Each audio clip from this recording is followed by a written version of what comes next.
Welcome to TokiTV. We lost Marcia. She's joining. She's getting back in, so she'll be joining us in just a second. Oh, there she is.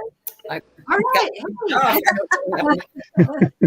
Hi, everyone. Thanks for joining us. Today's February 5th. It is Sunday. It is our time to gather, which we do each and every week for Sk'aliCh'elh-tenaut, and everybody knows the drill. People are putting their names in the chat, so thank you for doing that, Tamala and Linda and a different Marcia and Maria and Wendy and Erin and Daniela, Ritas, Gloria, and Ola. Ola's here, and I know it's late being with us, Ola. But yeah, seriously, thanks for joining us. It's going to be a good show today. We're going to talk with Sandra Pollard, and we'll get into that in just a little bit, but you guys are in for a treat today. But let's go ahead and get ourselves grounded, if you will, while everyone's still joining. Let's get ourselves centered. So if you feel comfortable, close your eyes. If not, that's okay. But let's just take a few breaths together. So everyone, we're going to breathe in slowly, breathe in peace, and breathe out love. We like to sound like orcas, so when you breathe out loudly. Ready? Breathe in peace. And breathe out love. And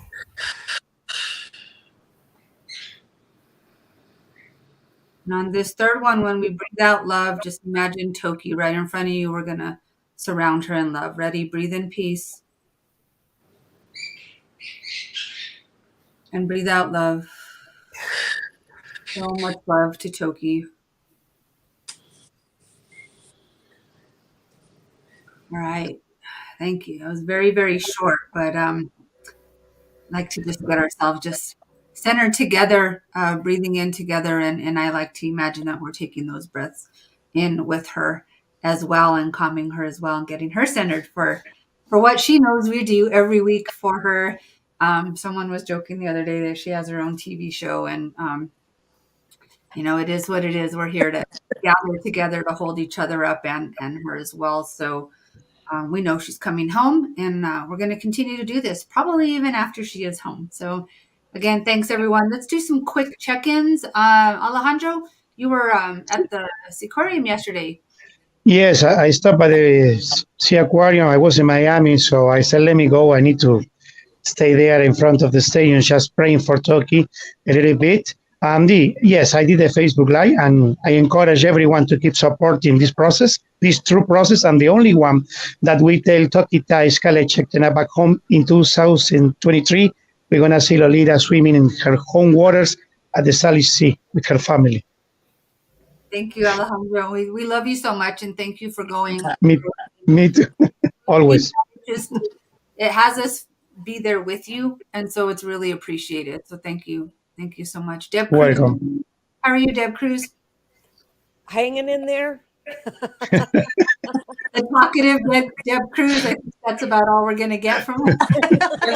Well, actually, no. Do you want me to talk about the concert now, or do you want to save that for later? Let's do that at the end, if that's okay. Okay. Cool. Deborah Osh, Woodby Island. Hello, Team Toki, love and light from Woodby Island. Just can't wait to hear what Sandra has to share with us today about her book. And Alejandro, I just wanted to share, I really love the place where you did your Facebook Live yesterday, because that's probably where the crane is going to go that lifts her up out of there for freedom. So it was really cool to I see a crane there. Thank you.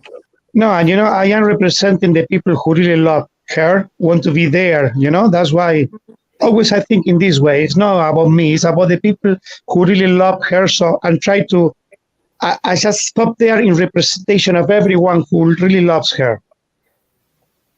Thanks. You're welcome. Christina? Hi, yep, here in love and light, really full of gratitude to hear this lovely lady tell us some stories. I'm really looking forward to it. Happy to be here. Awesome. And Marcia is with us again today. Hey, Marcia, how are you? It's a pleasure to be here. Thank you for having me. And I'm here in Central Florida, about 3 hours away from Toki, which is hard because I wish I was like right up there with her. But I think she feels all of this love and passion that's building around her. And I'm really grateful for all of that too. So thanks to everyone. And I'm really interested to hear Sandra's stories. Thank you, Sandra, for being here. Awesome. Yeah, we're super lucky. And before we hear from Sandra, I want to share a quick video. You guys all remember we did the "What Does Bringing Toki Home Mean to Me" video last year. I think we did that in August. So let me show this quick. It's a very short clip, but here we go. Hi, Sandra Pollard here on Whidbey Island, not far from the capture site where Toki and other members of her family were brutally taken from 52 years ago. For me, her return to the Salish Sea means I can look out over the sparkling waters where her pod roam free and, although nothing can make up for those stolen years in a tiny concrete tank, know she will enjoy her remaining years back home where she belongs. It would also mean I can finish telling her story with a happy ending, which is what we all want. Yeah, thank you, Sandra, for doing that. And look who just popped on the screen. Hi, Howard. Oh, hello, hey. Howard. Hi, Sandra. Howard, would you join us? We were just doing our Alejandro, Deb. Yeah. Hey, Howard, I'm missing you. I'm missing you. I was waiting for you, Howard. Oh, thank you. I'm so glad to be back. Thank you. I'm glad you're with us, Howard. We were just about to turn the floor over to Sandra, but why don't I let you say a couple of words, and then you can introduce Sandra. Thank you. I've just come in-house from some conversations out in the yard. Lots going on here. I am at the headquarters of the Center for Whale Research on San Juan Island right now. Let's see if I can get you well. You can't really see, but there's water out there. I am just happy to see Sandra here. This is wonderful because she is the historian of the captures and of Toki's early history for sure. And so this is just really valuable information to piece everything together. And with Marcia here to catch us, up to date on the 90s, basically in Toki's life, and all the rest of us to gung-ho work forward toward bringing her home. What a team we have. Yeah, great. Yeah, I don't have any other pearls to share right now, but great to be aboard, and I look forward to hearing from Sandra. Awesome. Sandra, let's go ahead and turn the floor over to you. Thank you for being with us today. Thank you, Annette, for the invitation to come on, and nice to see everybody. And I will confess that I am quite relieved to see Howard here, because I did say to Annette yesterday, if I should happen to dry up or run out of conversation, I know I can rely on Howard to fill in the gap. Well, between the two of us. Well, probably just a little bit of background.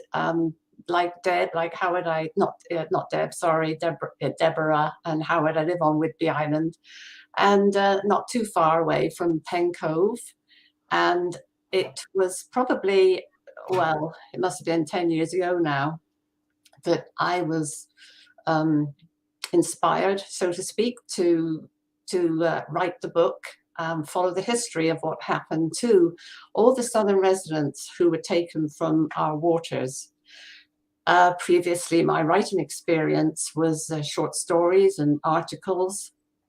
So really, I was a bit more of a sprinter than a marathon runner, and I never intended really to write a book. But going up to Coopville one day, Coopville is where Pen Cove is, where the big captures took place. I saw the pictures around of the 1970 capture, and I couldn't understand how this could possibly have been allowed.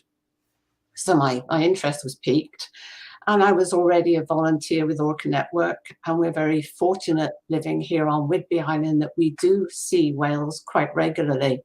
Not the southern residents quite so much. The transients have rather taken over as the residents, but we're still very fortunate to see these whales, and to see the southern residents and know that they had been depleted and that we were struggling was to me something I really wanted to find out about and understand.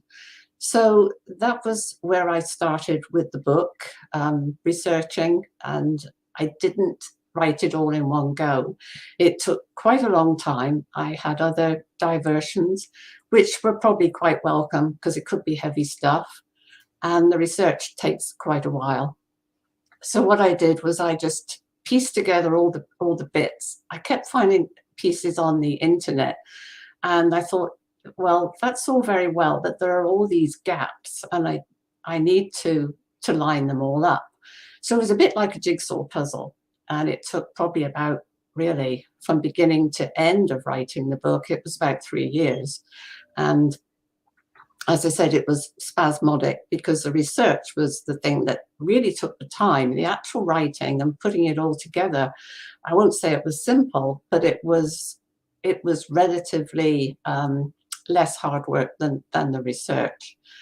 And really what I discovered was that in 1970, we had already had 5 years of captures here and in British Columbia, and there was no law against it. So these horrific pictures that I was looking at up on the wharf in Pen Cove, they were legitimate, if you know what I mean. There was nothing to stop them. And it wasn't until 1971 when there was such a hue and cry over this 1970 Pen Cove capture in which four calves died and a mother. And of course, you know, the whales, we had 7 actually taken from Pen Cove, including Toki, and another whale had stranded on Bainbridge Island due to the hunt. It probably got separated from the pod because it was a particularly, well, they were all cruel hunts. What would happen would be there'd be a spotter plane, and with the aerial capability, they would be able to see the whales in their pods. And then once Griffin and Goldsberry, these were the 2 men who were largely responsible for capturing the whales, were notified they would have fast speeding boats and they would be able to get up near the whales and they would be able to push them into coves, etc., where they were much easier to net. So that is what happened with the Pen Cove one as well, because the whales were spotted on their return to San Juan Island, and probably there were at that particular time over 100 whales. And consequently, the plane saw them, and the boats started to round them up. They would also use seal bombs, which are explosives, to frighten and disorientate the whales. And the whales went in two directions. Some went towards Deception Pass, and others were driven then. Others went east and ended up in Pen Cove. They all ended up, over 100 whales or so, in Pen Cove. And then the selection process would take place. Some whales would be outside the nets, and they wanted the younger whales, the babies, because they were smaller and easier to transport and to train. And the calves would be separated from their mothers. One of the people who did that was somebody who gave an interview to me and who Howie knows, and he has been very, very helpful over the years with photos and information, and has his regrets about the part that he took in it. And that was Terry Newby, and he would be in a small skiff, and his job was to separate the mothers from the calves. And there was a real outcry about this particular capture. The whales were kept there for a couple of weeks. They were older whales, adult whales that Griffith and Goldsby didn't want, but they didn't leave the pod. They did not go away. They just continued outside the nets to call to the whales that were contained in the nets. And this all took place over about 2 weeks, and there was a lot of interest of different types from the public. Some were not too concerned about what happened. There were plenty, though, that were. And because of the deaths of the 4 calves and the mother, this particular capture really did reach notoriety. And I will just read a little bit here, because they think that probably Toki was maybe the last whale to be taken. And I'll just read a little bit here from the book. The last helpless victim to be taken away to a new life far removed from her family was Lolita, also known as Tokite, the only surviving southern resident still alive in captivity. Pixie Mailer, a resident of Oak Harbor, recounted, "There was a bunch of us who went down every day, and it's the worst thing that I've ever seen in my life. It should never have happened. The whales cried. We watched them load them and saw them specifically load a small one in the back of a truck. I think it was probably Lolita, and she cried and cried and cried the whole way. It's a sound you don't forget, you just don't. I'll never forget it." At that time, orcas were selling for $20,000 each. The $10,000 deposit was put down for Lolita, the remaining $10,000 to be paid on safe delivery to the aquarium. On arrival at the Miami Aquarium on September 24th, 1970, the little whale described as Lolita, the slow-eyed beauty, a lady killer whale selected to be the bride of Hugo, the handsome boy killer whale now cavorting in his big tank, was once again walked around her new tank and injected with antibiotics. That's probably enough of that little bit there. I would just read another little bit here. This was more of a generalization over the capture.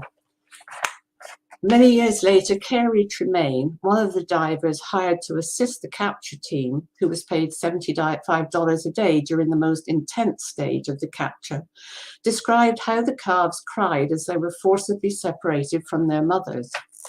Despite their fear, the mothers' deep maternal instincts dictated the action they needed to take to save their precious offspring. Tremaine witnessed a female nuzzle against her calf, an attempt to force off the tight noose encircling the calf in a vice-like grip. He described it as an act of beauty, bravery, intelligence, and athletic ability. The mother's efforts to rescue her calf failed. While she watched, the child she had nurtured from the womb was lashed to the side of the capture pen. Trapped and alone, the calf watched and waited as the netting at one end of the pen was opened to release the larger adults. While the rest of the distressed whales circled and milled nearby, trying in vain to gather their fractured family together, the calf's mother kept vigil near the capture pen, repeatedly spy hopping in a desperate attempt to maintain contact with her offspring, calling and calling in the pod's unique dialect. All the time, the helpless calf, in confusion and fear, cried to be reunited with her mother. A sound Tremaine and others will never forget. That calf was probably Lolita, a member of the southern resident L25 subpod.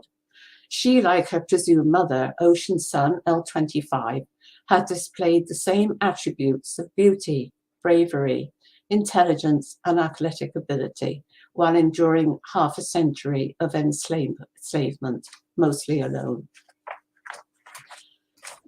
So that's really how it was with Toki and Pen Cove.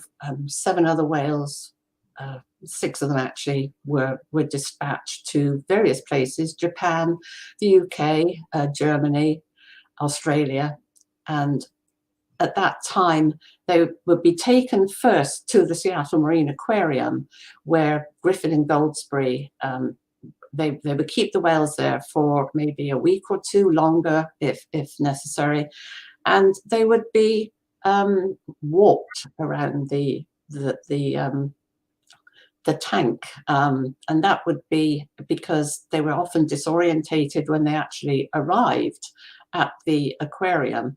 They would be lifted from the water in Pen Cove or wherever they were captured in a sling and put on a flatbed truck, and the flatbed truck would then take them to this aquarium on, sorry, not the Seattle Marine Aquarium as it was then, Griffin and Goldsberry. And that would be probably from by the ferry on Whidbey Island or off the north end over the bridge. And then they would be there a couple of weeks or so. There would be people called whale walkers, and these were people employed to put bedding, towels, whatever, sheets under these whales to support them in the aquarium there, and to walk them slowly around because the water level would be sufficient that they could do that, and they were then able to get their disorientation levels a little better.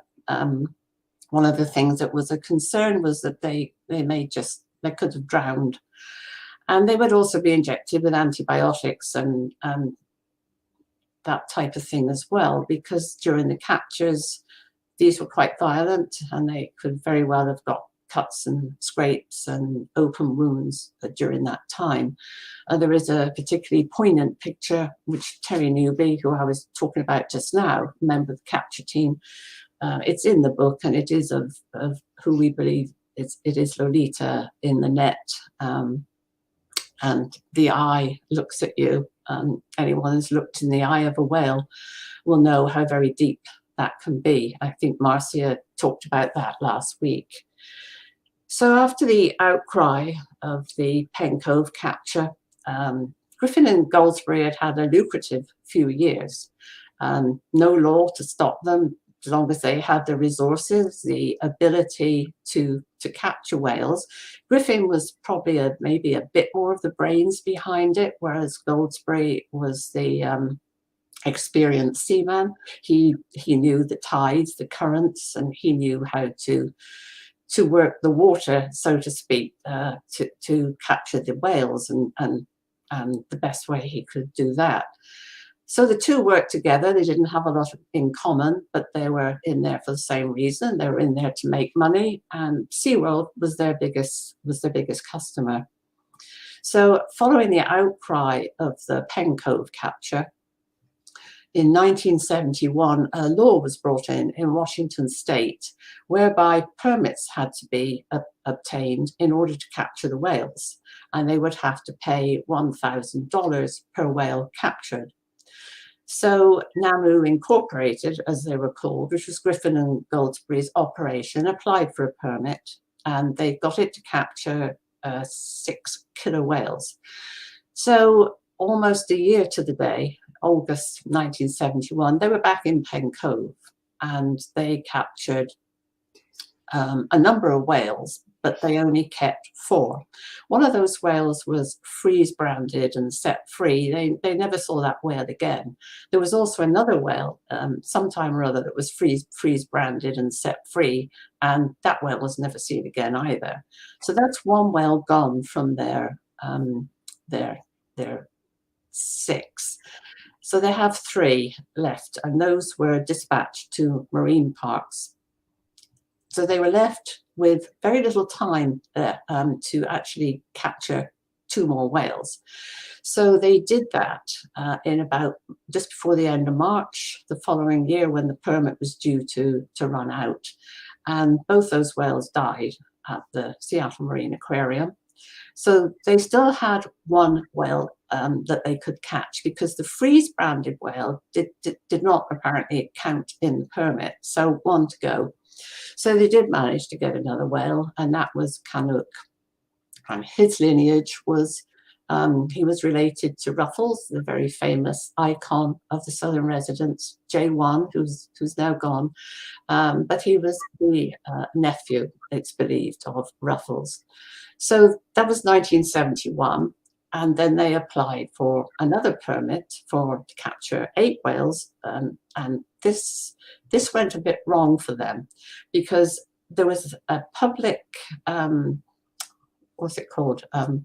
Public meeting, a discussion, because again, there was more and more feeling coming out in the state about these whales, the concern that although Griffin and Goldsberry were saying there were hundreds out there, in actual fact, there were not.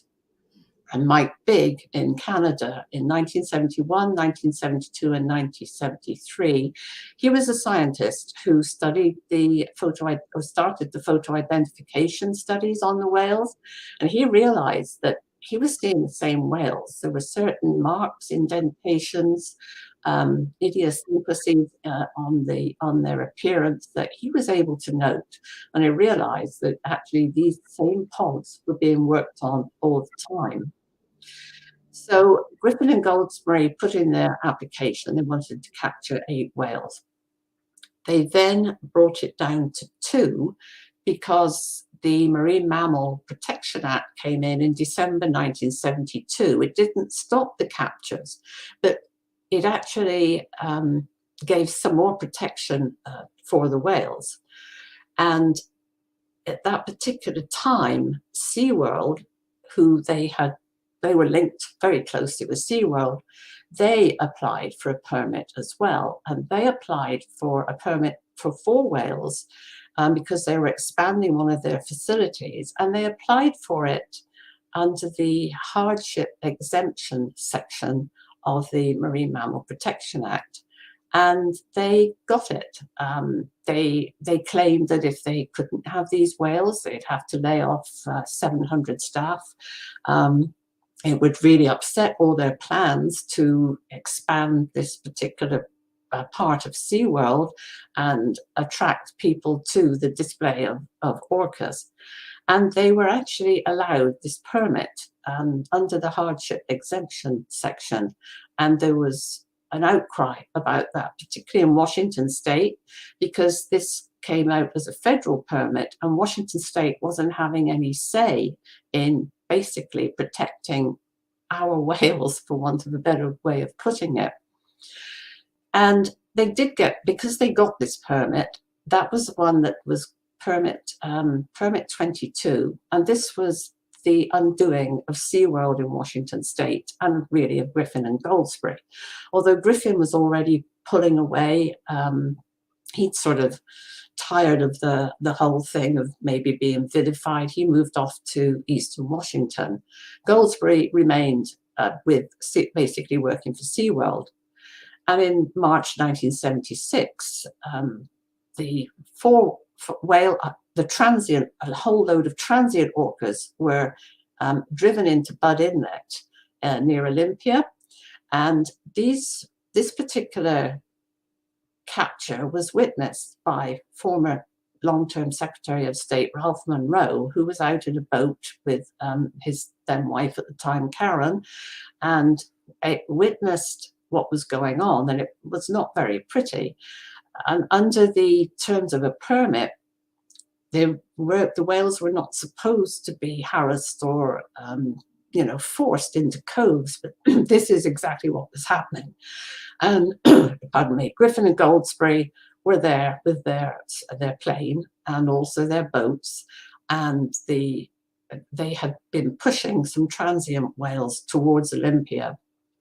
The spotter plane went up and buzzed down over the whales, so that scared them, and then the boats started to push the whales towards Olympia. But not only that, they actually used the seal bomb explosives yet again, which disorientate the most horrifying sound underwater, where the sound just carries so much quicker, and forced the whales in using these seal bombs and again the boats. Karen and Ralph were very upset, but they couldn't do anything. It was a weekend. They had called the Coast Guard. They'd called fisheries. Nobody was really available. So they called a reporter from the Seattle PI. He wasn't terribly pleased to be interrupted at the weekend, as he had another commitment, but he sort of grumbled, well, I'll see what I can do. So Karen and Ralph sort of went to bed that night, not sure what was going to happen the next day. This was a Sunday. And woke up next morning. Ralph went out to pick up the paper, and there it was on the front page. Mike Layton, the reporter, had done them proud, and it was all over about the captured whales and basically what had happened. So very, very quickly, the governor, Evans, at that time, after being contacted by Ralph, he was out of state, but he told Ralph to go to a certain room in Olympia, in the Capitol building, where he would meet with a number of attorneys. It didn't take very long before there was a lawsuit underway to stop the whales being moved.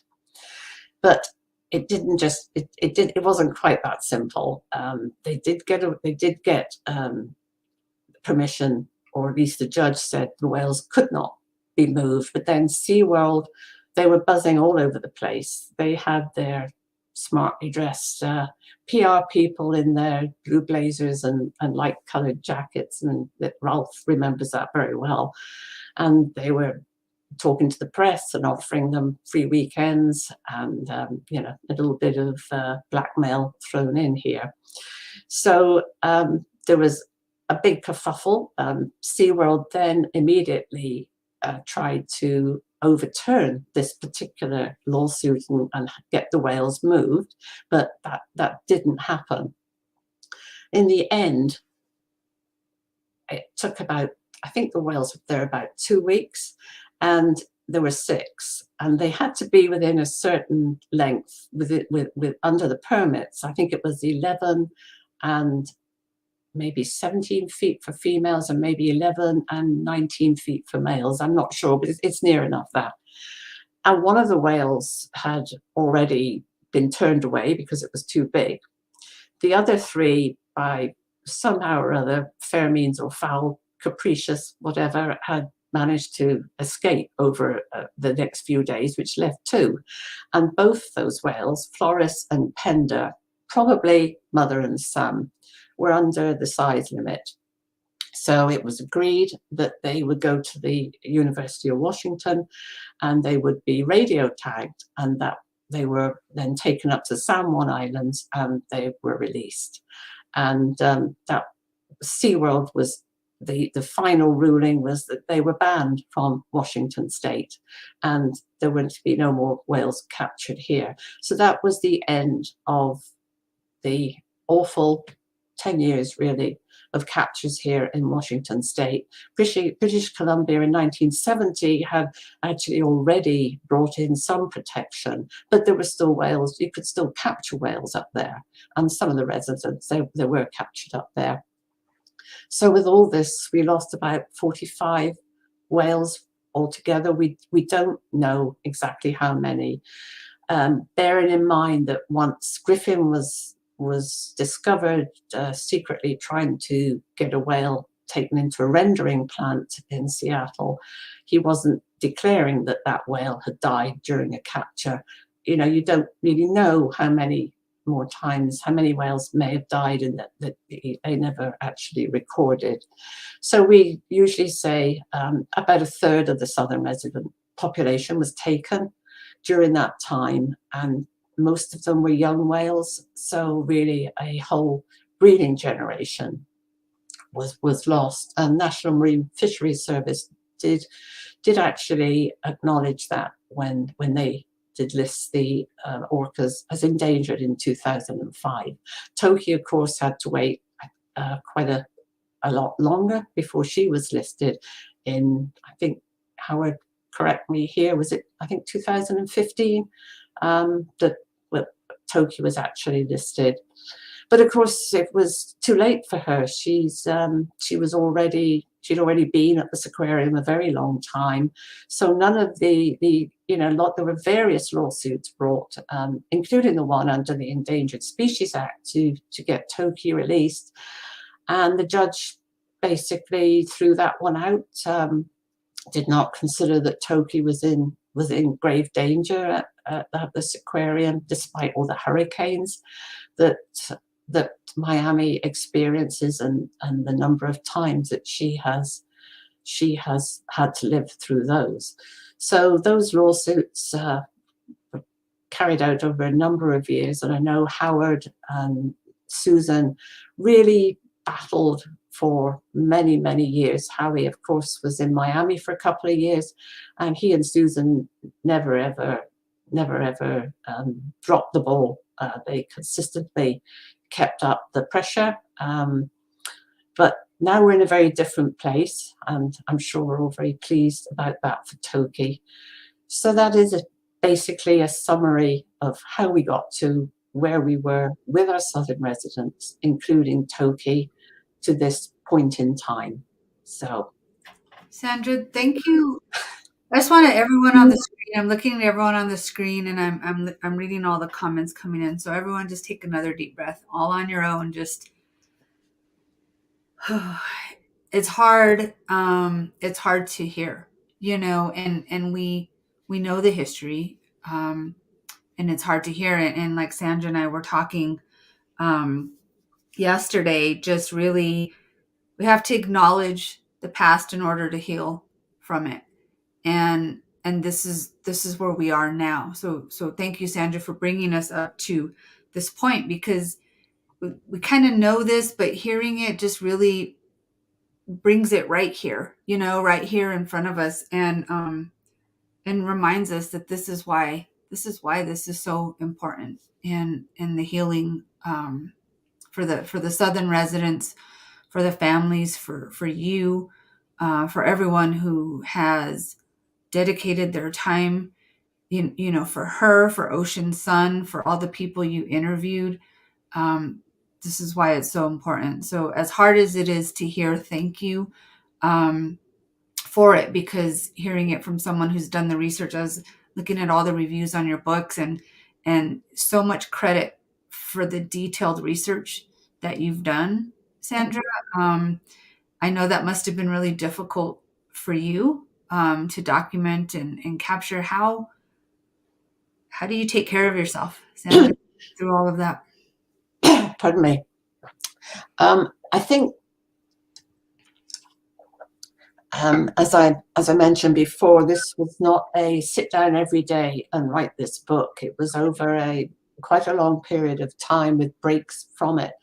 And I had other diversions, such as watching whales, and I was also a volunteer naturalist on a whale watch boat at that time. So that was one or two trips a week, and all that I think helped to keep a balance. And the research I did, I found it quite intriguing. And Washington State Archives, there was so much information there, and I have to thank Ralph Monroe for that, because he had really made sure that all the records from that particular time were kept. So there were many newspaper cuttings and quite a lot of data. And also the Whitby News Times, I was able to troll through the newspapers up there. And also thank you to Susan and Howard, because they kept so much information from over the years. And without that, I would have definitely had a much harder job. So sifting through all that and so much detail was really helpful for putting everything together.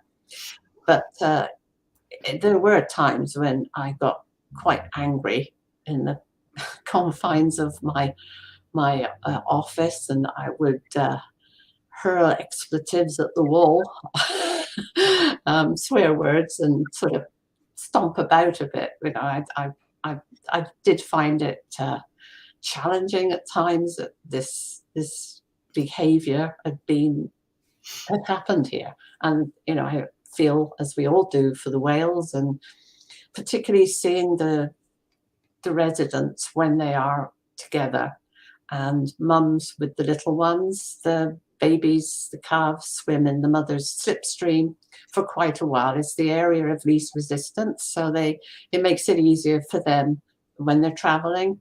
And to see how close together they are, it's just a wonderful sight. And I'd like to think that everybody could witness that at least once in their lives. And we know we're very fortunate living here to see that. And knowing that the families were split up and forcibly split up was quite hard to adapt to. I don't think any of us really adapts to it, but it was quite hard to work with that. But that is what it was. And I think that also makes it so much more tragic. And those whales, you know, they, not only Pen Cove probably, but also in the other capture sites, there were many around here, but they did stay around, you know, when the babies, when the little ones had been taken and the others, the mothers were released, whatever, they had stuck around. They didn't go away. They didn't go anywhere. They just stayed around. And that's the family thing. And the whole extended family, you know, J, K, and L, they stick together. So yes, it was something that I had to do, and I'm very glad I did it, because I feel it tied up all those loose ends and I don't like loose ends. They make me, you know, edgy. I like to see get the picture, get it all together, and to have helped people to understand what happened, and also just to be aware of our history. And I'm, you know, I don't regret any of it, and I don't regret a minute I spent on it, even if occasionally I got inwardly a bit uptight over what I was finding out. But I had a job to do, and I was determined to get to the end of it. So thank you for doing that, and we look forward to the happy ending story that you'll write. We're all looking forward as well, and we're there. Like, I want to show everyone the books and where to get them, but what do you think, Sandra, of where we are now? You know, with the progress and Toki coming home, like. I think it's just wonderful that we have taken this giant leap, because to me there were many baby steps, but it was a bit one step forward and two back, I think. I mean, it was all about lawsuits for years, and that was the way we hoped to get her out. But now it's a very different ball game, as we all know, and there is hope. And bearing in mind what a survivor she is, really, it would just just keeping fingers crossed really hard and just hoping that behind the scenes, soon we're going to be told that she's coming home, and her presumed mother, Ocean's son, I think she was estimated to have been born in 1928, and she will now be 95. So and she's now the matriarch of the Southern resident community. So to see, just to have Toki come home and be out there in the same water, albeit it is in a sea pen, as her lineage, her mother and family, it would just be such a wonderful thing for her to feel her natural waters, where she belongs. And I would just add there that when Ken started his orca survey in 1976, that was, I think, in April 1976, about a month after the lawsuit, which threw Washington, threw SeaWorld out. So a month after when Ken started his orca survey, Ocean's son was actually one of the whales that he recorded on his first outing to start that survey. So to me, that's quite poignant, really. And Ken started his photo identification following on from Mike Big. He pioneered that in British Columbia, and Ken pioneered it here. So, yeah. Let me show everyone the picture of the books. And so here's this one. I'm going to take that down real quick. Puget Sound Orca in Captivity. That's one. And then the other book, Puget Sound Whales for Sale, The Fight to End Orca Hunting. Both of these, when I was getting them, Sandra said, get them from Orca Network, because a portion will go to Orca Network. So yes, so orcanetwork.org. Is it .org, Howard, or is it .com? Yes, it is. I think it's .org. Okay. Orcanetwork.org, and then, click on little lines and do the online shop, and you can get them there if you're a book Kindle person. You can also get them on Amazon, but I agree with Sandra. Let's support everything, that we can, and everyone who's fighting for her. Some comments that were coming through, Sandra's, people are saying, both of your books are must reads. A lot of people, have these books. When I was going through to get that little clip from our what does Toki Home, bringing Toki Home mean to you, the person speaking in front of you, which is Ula is watching right now, you can see your book in her background. I thought that was really sweet. Thank you. We have been reading these books, and I don't know why it took so long to have you come on here, but thank you so much. And I'm gonna let Howard see if there's any other questions or anything Howard wants to add to this conversation with you.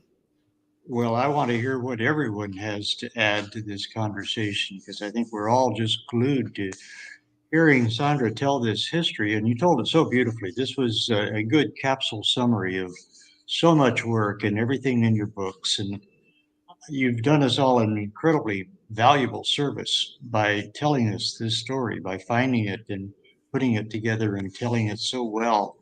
And you've told it so well at so many events that we've had, the August 8th events every year, and every other event that we've brought you on. You've told about her story, and that's not only a huge service to all of us, just to fill us in on her story and her history, but you're also honoring her, Toki herself. You're telling her story in a way that we can all learn so much from, and it builds our admiration for her, our sense of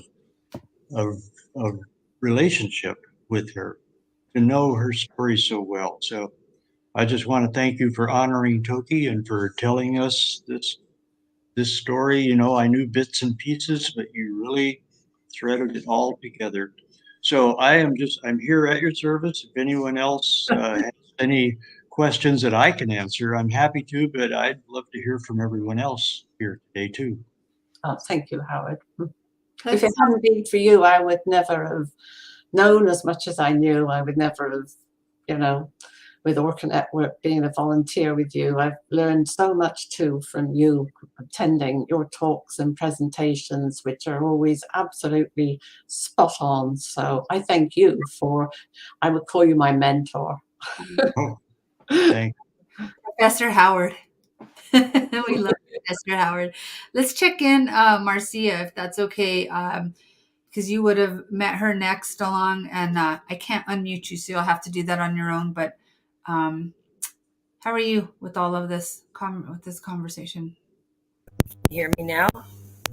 Yes. Okay. You know, I've always thought about the trauma that Toki endured.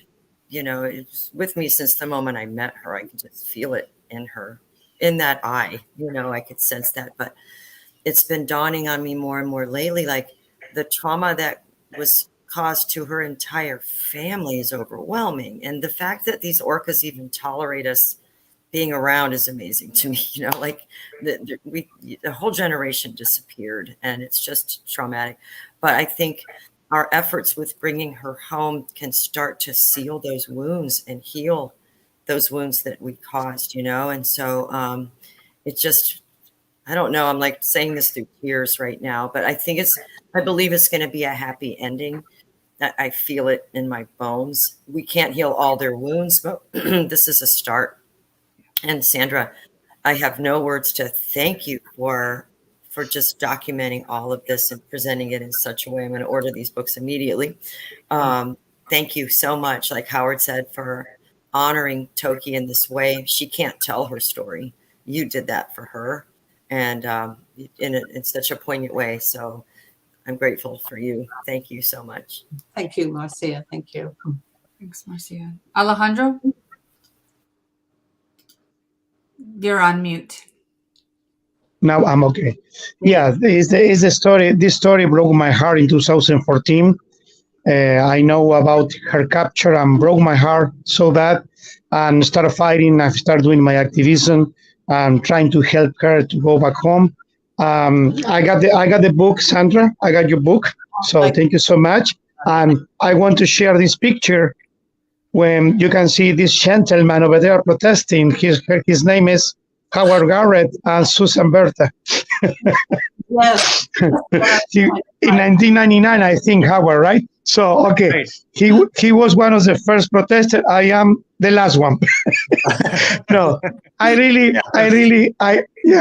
hope to be the last one, you know, and I really hope to see TokiTV back home this year, Sk'aliCh'elh-tenaut. The ancestors are clearing her path. Illumination is doing huge efforts to achieve this goal. Thank you so much. Thank you so much, Sandra. Awesome. My pleasure. Thank you. Christina? Well, you know, I was just getting a little emotional because even though I've heard the story, I haven't heard it quite in, you know, such detail. So it's really hard, like you said, but also very important. And I appreciate it because, yeah, I mean, it must have been really tough for you to write it. But writing does that. I mean, for me, at least, it's a little bit of a release. So I can appreciate that.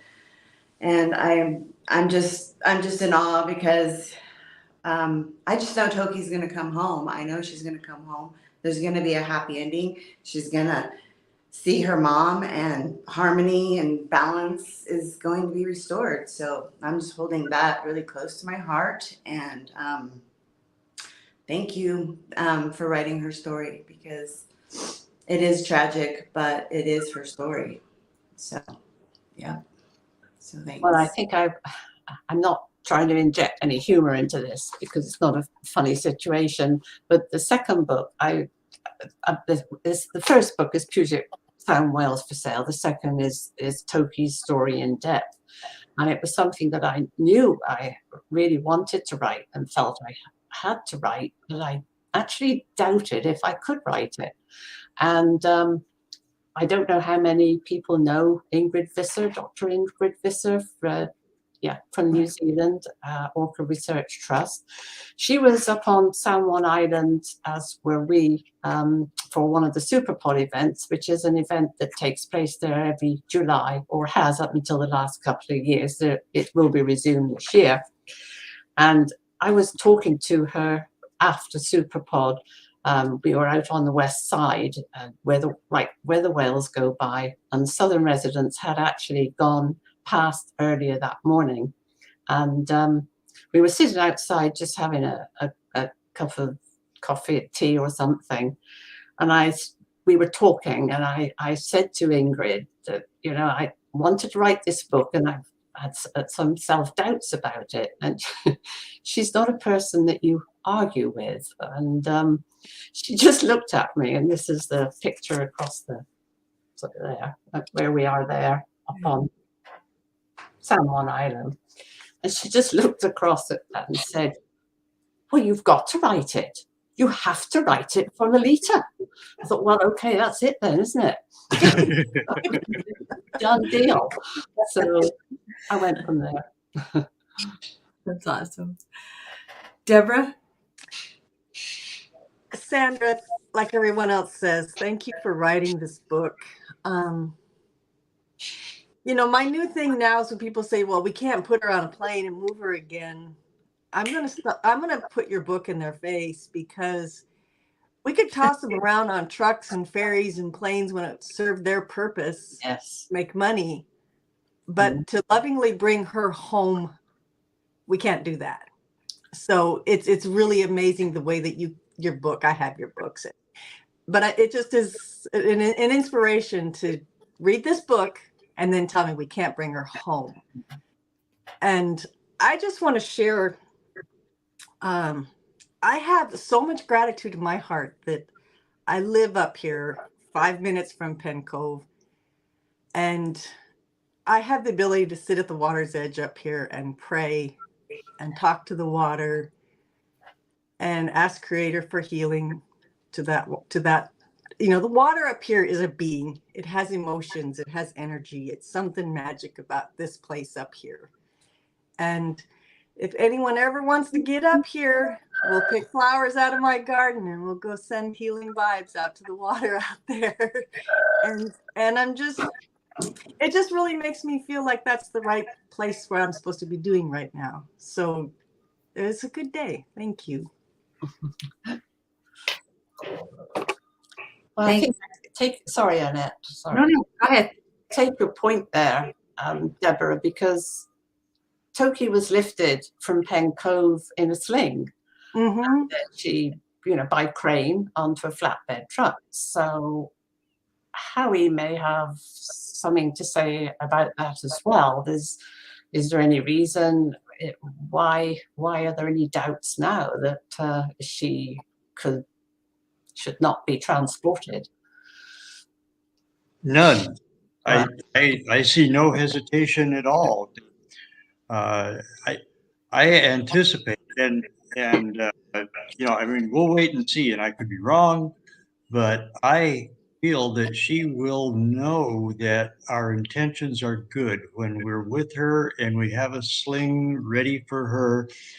She may remember that she got there in a sling, but I think she will know that this is completely different. This is not into that captivity. This is going home. I think she'll feel that. She'll know that from the people around her. If their hearts are in it, they will convey that to her, and she will understand. And I just think she'll be fully cooperative. I do. Marcia may have a much more insightful, you know, idea of her tolerance, and I'd love to hear that, in fact. But I think she'll be very cooperative the entire way back. Totally agree with you, Howard. And anyone that says otherwise, I think I shoot it right down. I'm like, don't underestimate this whale. She does get our energy and our intention. She always has been. And I don't know of another being that's as resilient as Toki. It doesn't surprise me that her mother's the matriarch. Of course she is. You know, that's why Toki's still with us right now. She's gotten sick. She's gotten past that. I think, you know, they're wrong when they say that. And I've heard a lot of trainers over the years and some aquarium managers and my bosses, she can't be moved. This is all she knows. She would die of stress and all this other garbage. I didn't believe it then. And we talked about that back in the 90s when I met you. You know, I still believe that same thing. Yes, she can. So, and now with all of this energy behind her and all this momentum, it makes her even stronger to do that. So, absolutely. And it's a well thought out plan. I mean, last time she's wrestled from her family, didn't know humans, you know, and didn't know the people who were taking her, and that must have been incredibly stressful and scary. But this time she'll be with people who love her. She'll be with the people she knows. She'll be with the people she's been with and trust through the whole process. So it's going to be such a different experience for her. And like Sylvia Gumaldio, you know, says, you know, don't be afraid of the cranes. You know, the cranes are here to help. The cranes are here to bring you home. Gosh, guys, we're at our hour, and Sandra, I think you'll need to come back and maybe do a book reading.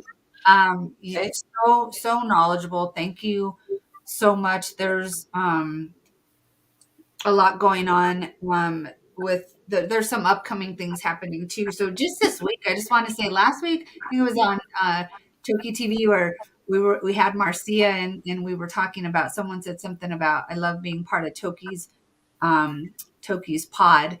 And within a week, Joe Phillips has created some new merchandise. So if you guys go over to Until Lolita Is Home page on Facebook and then go to the shop, the proceeds from it says on there, start, you know, 2023, the proceeds after the fees, you know, because there's the site that processes the stuff has fees, but the proceeds after that are going to Sacred Sea as well. And, you know, Marcia's proceeds from her book are going to Sacred Sea. So another opportunity to go in. It's cool. It's a Toki Super Pod. One of the shirts says "One Heart, One Mind." Just to go check it out. And thank you, Joe, for doing that and so quickly, and for donating the proceeds there. So I did want to mention that. And then we're coming up on a year. So I was looking at dates, and we had our first Zoom gathering. Next week will be like our first Zoom gathering, but our first big TokiTV was on World Whale Day. And that was February 20th last year. And so this year that falls on February 19th. So plan on a longer TokiTV on February 19th, because we will be honoring the year that we have been together. We've all been advocates and praying for and doing what we do for Toki separately. But for the last year, we've done this together every week. And so we will honor that process somehow. We might have some quizzes, and we might be like game show, and there might be prizes, and we'll keep it light. We'll keep it, but we know we'll take a look at the last year, and it'll be another day of gratitude, because we like to do that, and we'll have names scrolling bottom. So if anybody watching, we have a lot of names that we've been playing over the years, but if there's any extra, feel free to send them to me on Messenger, or to you can also send it to TokiTV2022@gmail.com, TokiTV2022@gmail.com. Any names, people you want to make sure we get on there. And then Deb Cruz can give us a little bit of information about what the Bellingham Unitarian Fellowship is doing coming up as well. There you go, Deb. Really? You're right. You're next. Is your turn. You're next. Well, the Bellingham Unitarian Fellowship, our choir director, Kevin Allen Schmidt, has also gathered together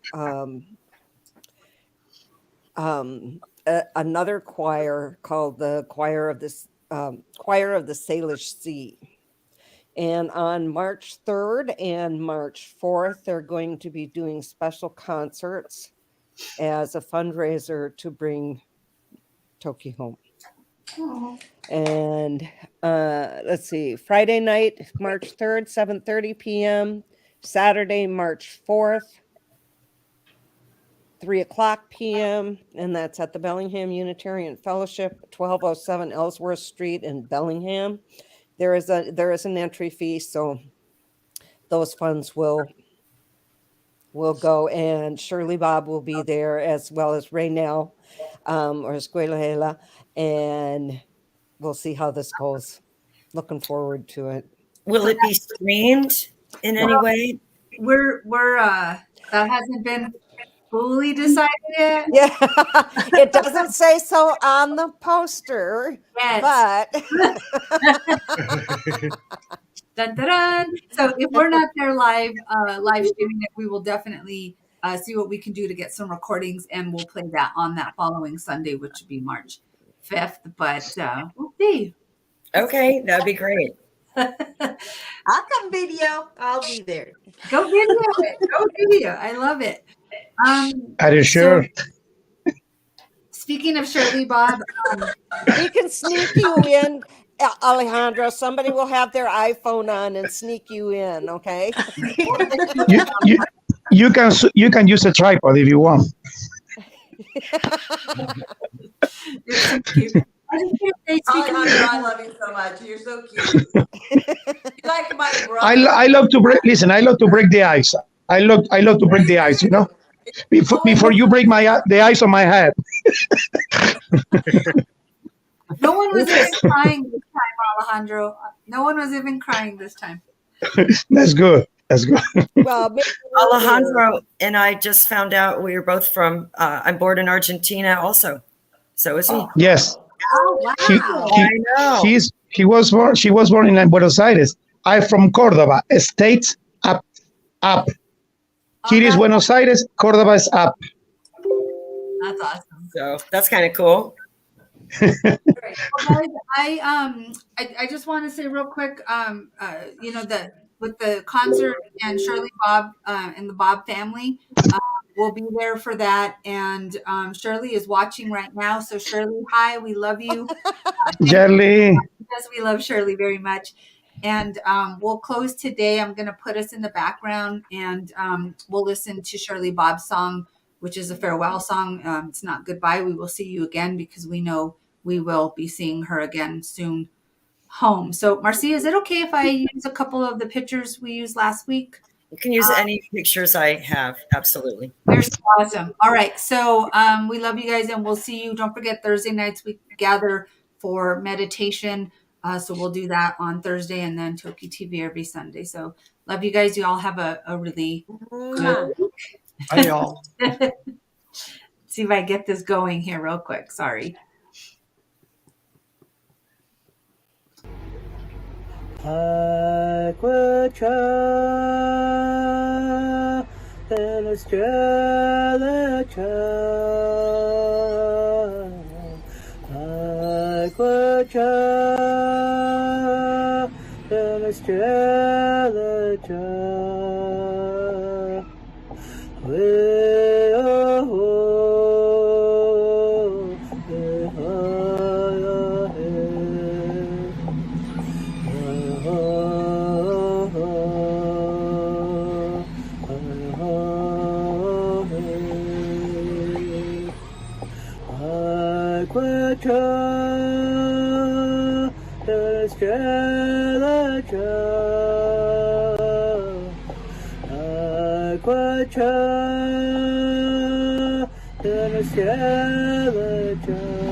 Sk'aliCh'elh-tenaut.